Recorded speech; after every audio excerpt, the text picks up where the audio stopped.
Wow, what an amazing sight that is. Well, you know, throughout my career of presenting educational programs and filming animals in the wild, I've seen some amazing sights, to say the least. And some of the finest and most unusual of the animal kingdom are the captive born and bred creatures of an urban jungle. Hi, I'm Safari Jeff, and I invite you to come along for the ride today on this special episode of SafariJeffTV as I explore and encounter some of the finest and most unusual of the animal kingdom, right here in my favorite city of lights and entertainment, Las Vegas.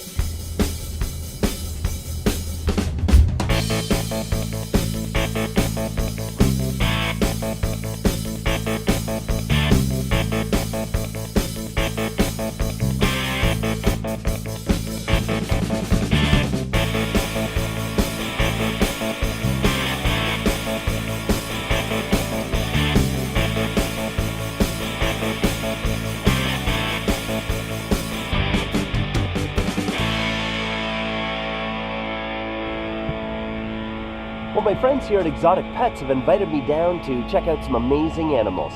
They do a great job with husbandry skills on a lot of common pets, but some exotics as well. And some of the animals here really are for the more advanced or experienced of keepers. Some of the animals are even used on TV and for the film industry as well. So let's see what's in store.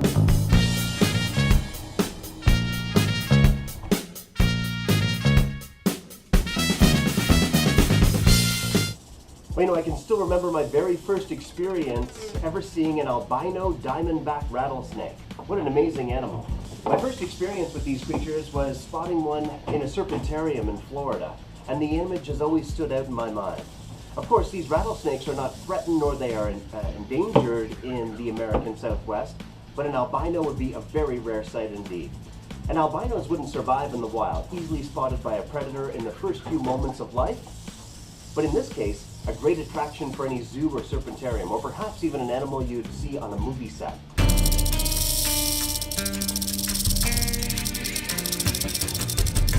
And of course, a lot of them can be venomoid, lacking their venom in captivity, but nonetheless, to be handled with a lot of care, as if they were a loaded weapon regardless. The albino diamondback rattlesnake. But let's see what else is in store. The Mexican beaded lizard. A close cousin of the Gila monster, but a larger version. These guys are native to Mexico, Guatemala as well, and of course a great sense of smell using their long flickered forked tongue. A venomous lizard, naturally.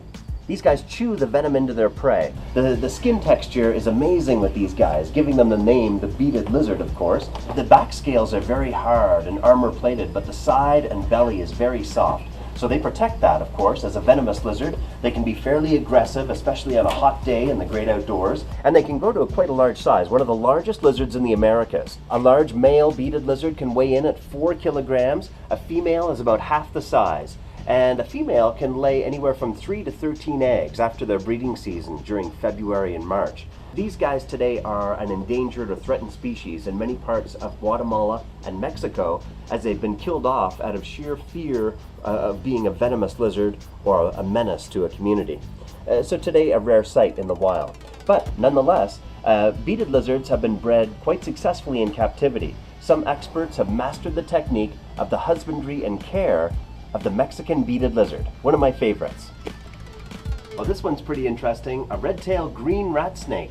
I've met a lot of hobbyists that are strictly into arboreal creatures, and there's some amazing animals that can be set up in an arboreal enclosure.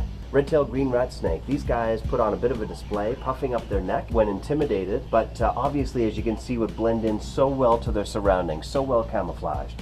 These guys really are quite muscular. They're great climbers.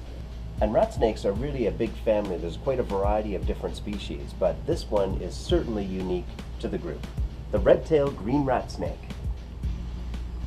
Well, my daughter Ruby is helping me out with this one. Hi. She's always been a big fan of amphibians. I love frogs. Me too. This is a Malayan leaf frog. Leaf frogs occur all over Indonesia and Malaysia, They look just like a leaf, of course. Look at the points over his eyes and the tip of his nose. Looks just like a leaf, doesn't he?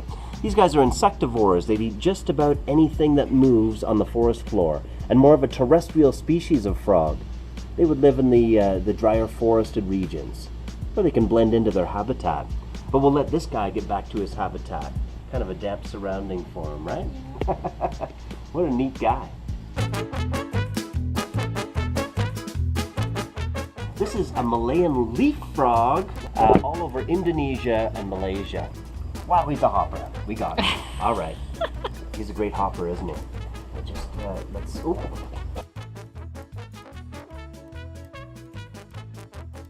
Well, here's some really cool creatures. Turtles and tortoises really are amazing animals, but what's the difference between a turtle and a tortoise, Ruby? A turtle can swim, and a tortoise cannot. Okay, tortoises are dry land. And what type of tortoise are we holding right now? A red-footed tortoise. Right, the red-footed tortoise. These South American tortoises would feed upon fruits and veggies. They really can make a great pet. In fact, of all the different tortoise species, the redfoot is one of the most common. And these guys would live a fairly lengthy lifespan. When you acquire a pet tortoise, it's a long-term commitment. How long would a red-footed tortoise live for, Ruby? Some up to 80 to 200 years. Yes, some tortoise species in upwards of 200 years. But a redfoot, yeah, you're right, around 80 years or so. These guys are great. We'll let them get back to their snacking. Well, a very special thank you to my friends here at Exotic Pets. They do a great job, great husbandry skills. And a special thanks to my daughter Ruby and my son Charlie, who's behind the camera as well. We certainly had a great day here in Las Vegas and a great experience with some of these amazing animals, which naturally are for some of the more experienced or advanced of keepers.